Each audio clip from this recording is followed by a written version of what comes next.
మార్కండేయాయ నమః. బంధువులారా, పద్మబంధువులారా, చేనేత బంధువులారా, వేదిక పైన వేదిక ఎదుట అందరూ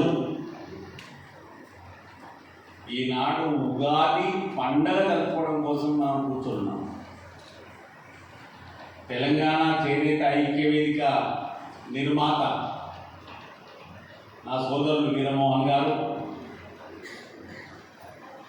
పెద్దలు బాలాజీ గారు, సోదరులు ఐలయ్య గారు, డాక్టర్ వెంకటేశ్వరరావు గారు బయలుదేరి వెళ్ళారు, సోదరులు సుధాకర్ గారు, సోదరులు సత్యనారాయణ గారు, తమ్ముని పేరు నేను మర్చిపోయాను, విజయ్, కిషోర్, తారమ్మ లేనట్టుంది, స్వప్నమ్మ, భగవాన్, మిగతా బంధువులందరూ, మా రమణ విశ్వం,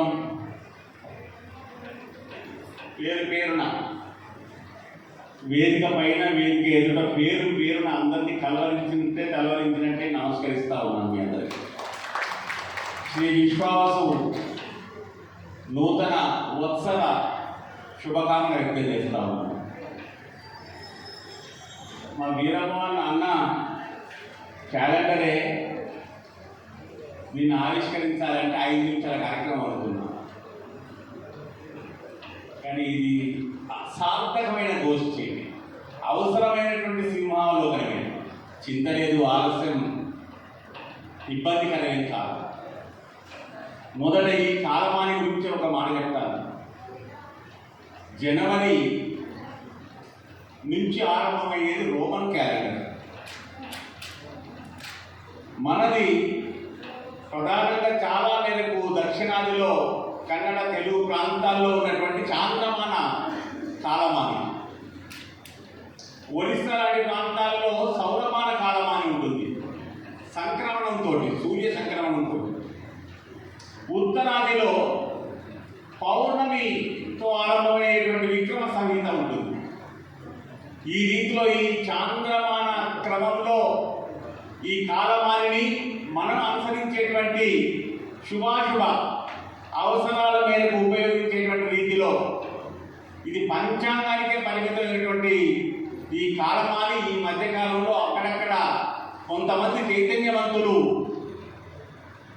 దాన్ని ఏర్పరచుకుంటా ఉన్నారు, తయారు చేసుకుంటా ఉన్నారు. ఈనాడు ఈ వేదిక ద్వారా చేనేత ఐక్య వేదిక కోసం వీరమోహన్ గారి కార్యవర్గం కల్పన చేసుకొని నిర్ధారించుకొని ఈ కాలమానిని వెలువరించి తెలంగాణ వ్యాప్తంగా కూడా మీరు దీన్ని విస్తరింపజేయబోతున్నందుకు నాకు ఆనందంగా ఉంది. తెలంగాణ వ్యాప్తంగా నేను ఎందుకు అంటున్నానంటే, తెలంగాణ ప్రాంతంలో ప్రధానంగా ఏ మూలకు ప్రయాణం చేసినా 3-4 చేనేత ఐక్యవేదిక పదవులు చెప్తా ఉన్నారు.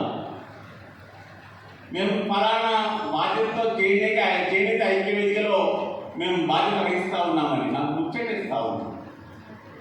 ఇదే రీతిలో కార్యశైలి ఉంది, ఇదే రీతిలో కార్య ప్రణాళిక ఉంది, ఇదే రీతిలో మనం అడుగు ముందుకు వేయాల్సిన అవసరం ఉంది.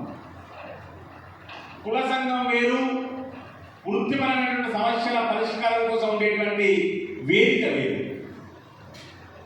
కులంలో ఎన్నో రకమైనటువంటి చైతన్యాలు ఉండనివ్వండి కాక అవి పరస్పరం విస్ఫోటనం చెందినా అని మనం ఇబ్బంది పడాల్సిన అవసరం లేదు, అది వేరే వ్యవహారం. కానీ ఇక్కడ మిగిలి ఉన్నటువంటి సమస్యకు మొగ్గంతో మీకున్న అనుబంధాన్ని ఆవిష్కరించుకుంటేనే చేనేత ఐక్య వేదిక సార్థకమవుతుంది. ఇవాళ ఈ ప్రసంగాల ద్వారా నాకు ముచ్చటేసింది ఏమిటి అంటే, ఈ ప్రసంగాల ద్వారా చేనేత మొత్తం కష్టం గురించి చాలామంది ప్రస్తావన చేశారు.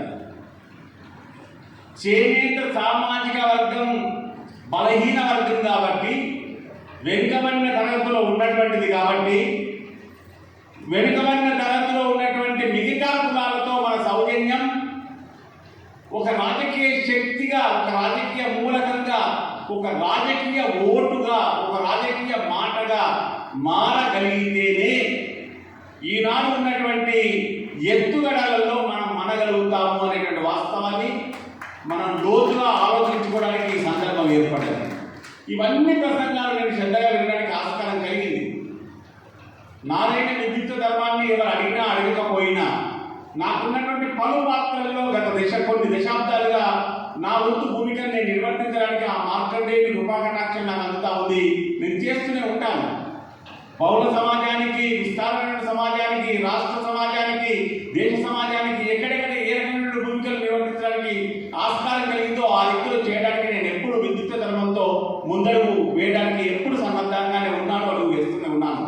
అయితే చేనేత నిరంతరం సంక్షేమ సహకార స్వీకార స్థితిలోనే ఉంటుంది. దీనికి ఉన్నటువంటి కష్టం అటువంటిది. రైతుకు బంధు ఉన్నది, గీతకు బంధు లేకపోయినా సాయంత్రం కాగానే బోల్డంత మంది బంధువులు తయారవుతారు. సోదరుడు ఐలయ్య బృందం ఉన్నటువంటి వాళ్ళు పెంచేటువంటి మరకల మీదనైతే వద్దన్నా మనం వెంట బంధువులమే ఉంటాం. ముద్రాల బంధువులతో మనకు బంధుత్వం ఉండనే ఉంటుంది. ఈ రీతిలో తెలుగు బంధువులతో ఉంటుంది, ముండూరు బంధువులతో ఉంటుంది, అందరితో ఉంటుంది. కానీ అందరిలో కూడా ఏరేసినట్టు ఎవరు ఉంటారంటే చేనేత మొత్తం ఉంటుంది. ఏరేసినట్టు ఎందుకు ఉంటుంది? ఇది కొంచెం నాణ్యంగా ఉంటుంది.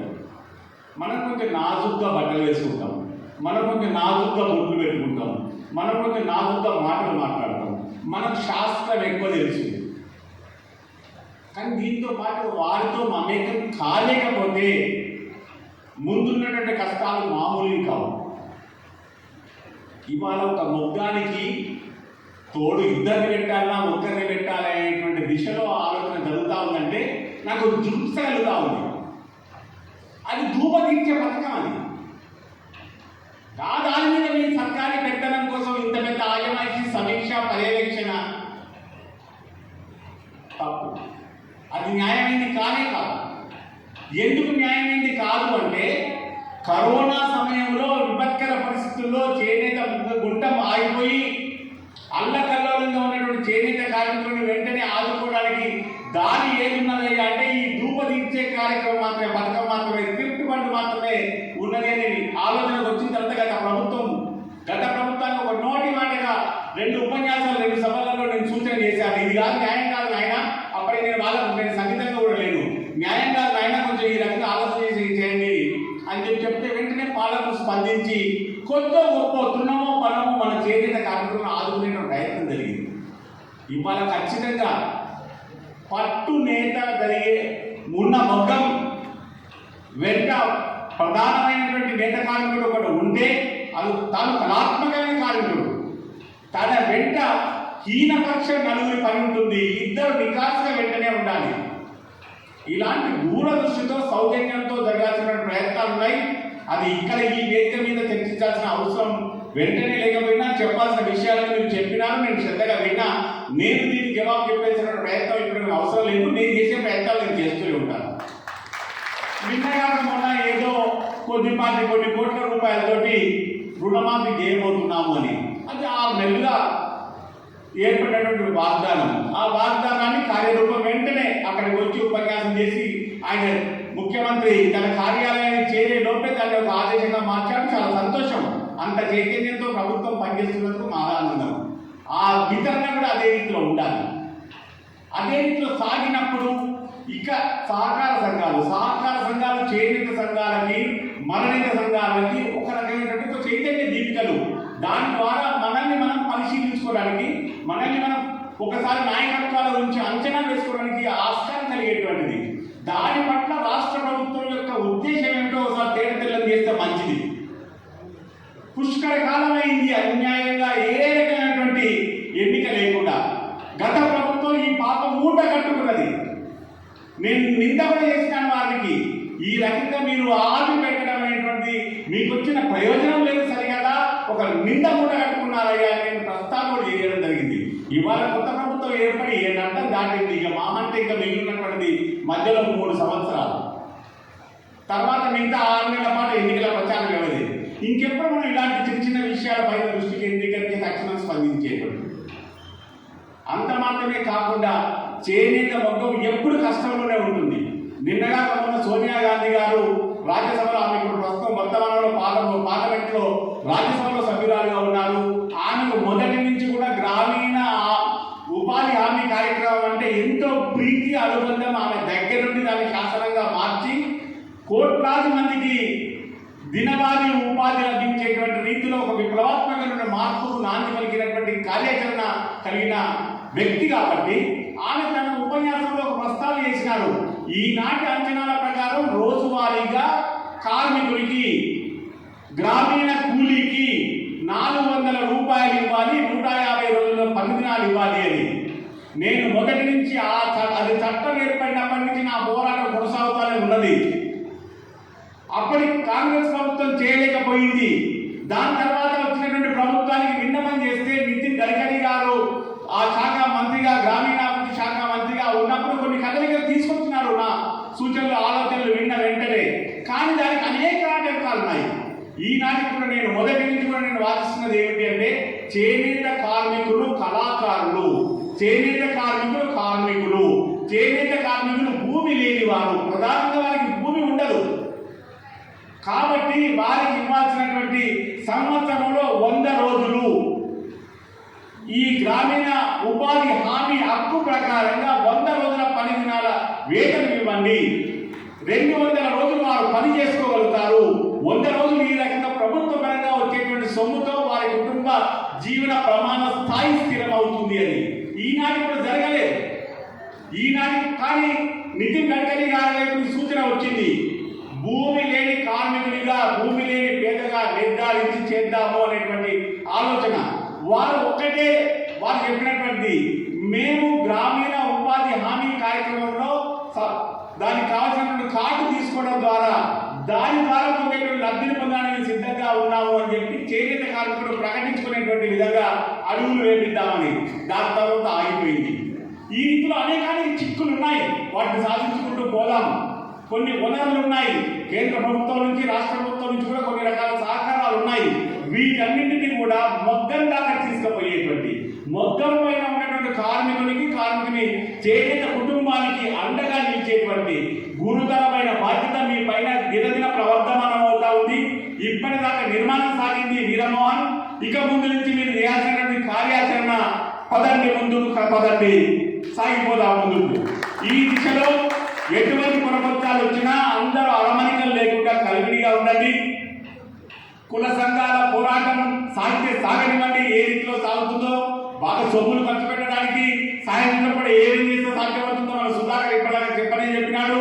ఆ రీతిలో జరిగేటువంటి వాటిలో వారి మధ్య ఉన్నటువంటి వైషమ్యాలు చింతపడకండి. కానీ తెలంగాణ చేనేత ఐక్య వేదిక తెలంగాణ వ్యాప్తంగా 33 జిల్లాల్లో, అన్ని మండలాల్లో, మొగ్గాలు ఉన్నటువంటి ప్రతి గ్రామంలో మీ వేదిక కార్యాచరణ మొగ్గానికి అండగా కనిపించాలి.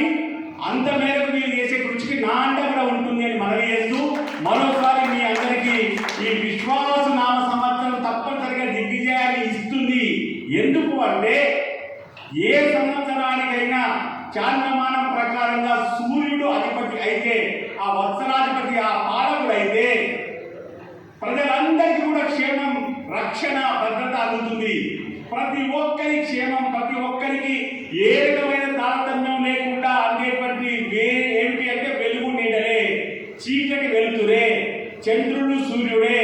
ఆ రీతిలో ఉన్నటువంటి సూర్యుడే అధిపతిగా ఉన్నటువంటి ఈ విశ్వాసనామ సంవత్సరం మన వారందరికీ కూడా, ఇక్కడికి రాలేకపోయిన బంధువులందరికీ కూడా, ప్రతి ఒక్క ప్రజా సమూహానికి కూడా క్షేమంగా మారుతుందనేటువంటి విశ్వాసంతో మీ అందరికి మరోసారి శ్రీ విశ్వావసు నామ సంవత్సర ఉగాది శుభకామన. తెల్లవారితే మర్నాడు దాటినప్పటికీ రాములోని కళ్యాణం వస్తుంది. ఆ నాడు దాటిపోయి ఇంకా 4 రోజులు ముందు పోతే హనుమ జయంతి వస్తుంది. ఈ రీతిలో ఉత్సవాలన్నీ చేస్తూ ఉండండి. అన్ని రకాలుగా ముందుకు సాగండి, క్షేమంగా ఎదగండి. మీ అందరికీ ఆ మార్గలేని కృపా కటాక్షం ఉండాలనేటువంటి శుభకామనతో నేను ముగిస్తాను. జై